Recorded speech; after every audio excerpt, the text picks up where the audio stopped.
അപേക്ഷിക്കുക, അന്വേഷിക്കുക, മുട്ടുക എന്നിവ പ്രാർത്ഥനയുടെ 3 തലങ്ങളാണ്. ഇല്ലാത്തത് എന്ത് എന്ന് ബോധ്യമായി അപേക്ഷിക്കുവാനും, നഷ്ടപ്പെട്ടത് അന്വേഷിക്കുവാനും, അടയ്ക്കപ്പെട്ടിരിക്കുന്നതിനായി മുട്ടുവാനും പ്രാർത്ഥനയിലൂടെ നമുക്ക് സാധിക്കണം.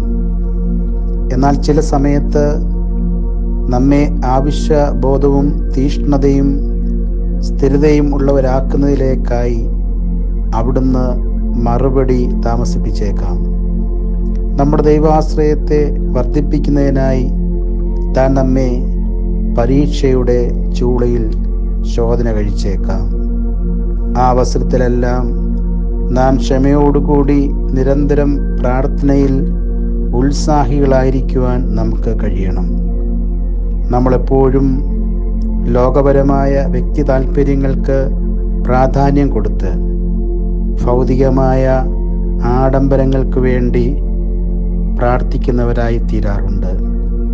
എന്നാൽ തമ്പുരാൻ നമ്മോട് പറയുന്നത്, സ്വർഗസ്ഥനായ പിതാവ് ഇതൊക്കെയും നിങ്ങൾക്ക് ആവശ്യം എന്നറിയുന്നുവല്ലോ.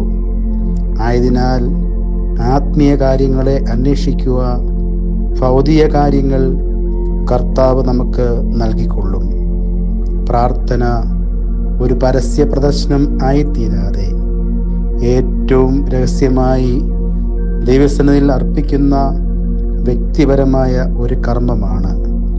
അത് ദൈവത്തോടുള്ള ഭക്തിനിർഭരമായ ഒരു ആത്മസംവേദനമാണ്. നമ്മുടെ ബുദ്ധിയിൽ ആശ്രയിക്കാതെ നമ്മുടെ ഹൃദയത്തെ അറിയുന്ന ദൈവത്തിൽ ആശ്രയിക്കുക. മനുഷ്യബുദ്ധിക്ക് അസാധ്യമായത് പ്രാർത്ഥനയിലൂടെ സാധ്യമായി തീരുമെന്ന വിശ്വാസത്തോടെ ആത്മാർത്ഥമായി പ്രാർത്ഥിക്കുവാൻ ഈ പരിശുദ്ധ നോമ്പിലൂടെ നമുക്ക് ഇടയാകട്ടെ. നമുക്ക് പ്രാർത്ഥിക്കാം. കാരുണ്യവാനായ കർത്താവേ, ഞങ്ങളുടെ പ്രാർത്ഥനകൾ യഥാർത്ഥമായി അങ്ങിൽ പൂർണ്ണ വിശ്വാസം അർപ്പിച്ച് അവിടുത്തെ ദൈവിക ശക്തിയിൽ ആശ്രയിപ്പാൻ ഞങ്ങൾക്കിടയാകണമേ. ഞങ്ങളുടെ പ്രാർത്ഥനകൾ ഭൗതിക ആവശ്യങ്ങൾക്കായി തീരാതെ അങ്ങയുടെ ഹിതം എന്താണെന്ന് പൂർണ്ണമായി മനസ്സിലാക്കുവാൻ ഞങ്ങൾക്കിടയാകണമേ. ആമീൻ.